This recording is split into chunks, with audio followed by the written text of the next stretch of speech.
विसर्जित करून ठेवले आणि त्यांच्या कारभाऱ्यांच्या हातून सगळं ओरबाडणं सुरू आहे। मग मुंबईची एक ब्ल्यू प्रिंट ही नीती आयोगाच्या माध्यमातून तयार केली की ज्याच्यामध्ये मुंबई महापालिकेचं महत्त्व पूर्ण मारूनच टाकलेलं आहे। नंतर वर्ल्ड इकॉनॉमिक फोरम आणि MMRDA यांच्यात एक MOU सुद्धा 2 महिन्यापूर्वी झालेला आहे। हे संकट किती मोठे आहे ते बघा।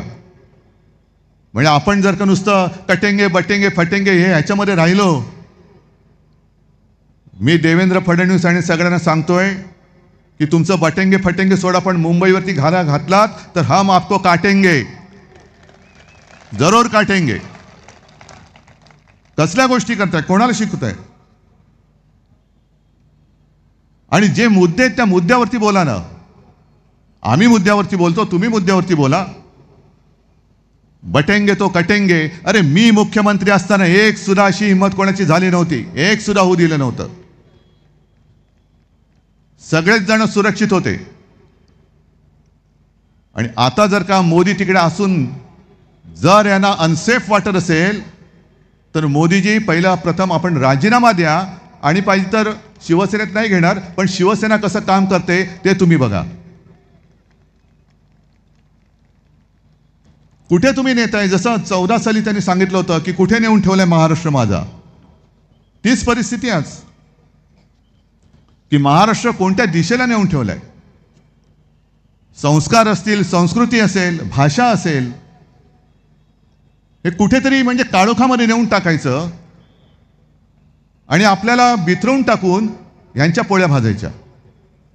म्हणजे मी जे काय अनेकदा बोलतो ना की हिंदुत्वात फरक, तो हाच आहे की आपलं हिंदुत्व हे घरातली चूल पेटवणारं आणि त्यांचं हिंदुत्व हे घरांच्या होळ्या पेटवणारं हिंदुत्व आहे।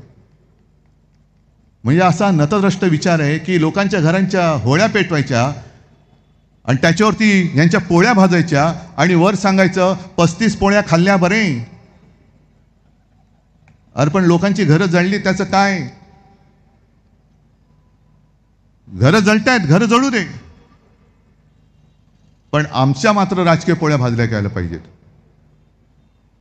या सगळ्या गोष्टी बघितल्यानंतर मध्ये लोकसभेच्या वेळेला जो त्यांनी एक फटका पडल्यानंतर प्रचार केला,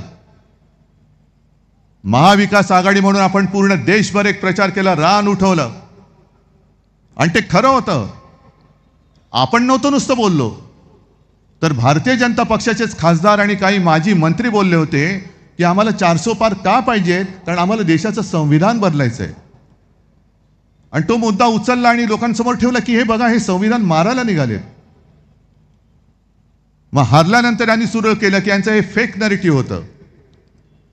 मग हे जे मी काय सांगतोय, तुम्ही जो काय MOU केलेला आहे, हा काय फेक नॅरेटिव्हचा भाग आहे? धारावी धारावी धारावी, नुसती धारावी नाहीये, अख्खी मुंबई हे अदानीच्या घशात घालतायत। आणि केवळ धारावीमुळे अख्खी मुंबईच नव्हे तर मुंबईच्या आसपासचा परिसर सुद्धा ते अदानीच्या घशात घालतायत। आणि जिथे जातोय तिथे अदानी, जिथे जातोय तिथे अदानी। म्हणजे प्रचाराची सुरुवात मी केली कोल्हापूर पासून। तिथले आपले राधानगरीचे आमदार बोलले KP पाटील की साहेब आमच्या इथलं पाणी सुद्धा अदानीला विकलेलं आहे। चंद्रपूरमध्ये गेलो, तिथल्या खाणी आणि तिथली शाळा सुद्धा अदानीला देऊन टाकलेली आहे। आज पालघरला गेलो, तिथलं वाढवण बंदर झाल्यानंतर अदानीला देऊन टाकणार आहेत। म्हणजे एअरपोर्ट अदानी, बंदर अदानी, आपल्याला वीज येते ती महाराष्ट्रभरची वीज अदानीकडे, खाणी अदानीकडे, सगळे उद्योग धंदे अदानीकडे।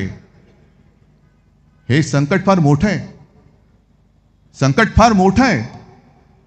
आणि जसं आपण म्हणतो की अस्मानी आणि सुलतानी, तसं आता आपल्या महाराष्ट्रासमोर अदानीची सुलतानी हे फार मोठं संकट आहे।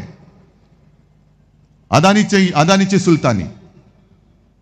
आणि आम्ही फेक नॅरेटिव्ह जर का बोलत असू तर धारावीसाठी या सरकारने काढलेले जे काही आदेश आहेत, मिठागरा अदानीला, दहिसर चेक नाका टोल नाका अदानीला, मुलुंडचा अदानीला, कुर्ल्याची मदर डेअरी अदानीला, हे आदेश आहेत, सरकारचे आदेश आहेत।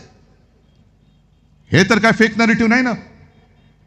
म्हणजे नंतर आपलं सरकार आल्यानंतर मी ते आदेश फाडून फेकून दिल्याशिवाय राहणार नाही, हे सुद्धा मी आज सांगतोय.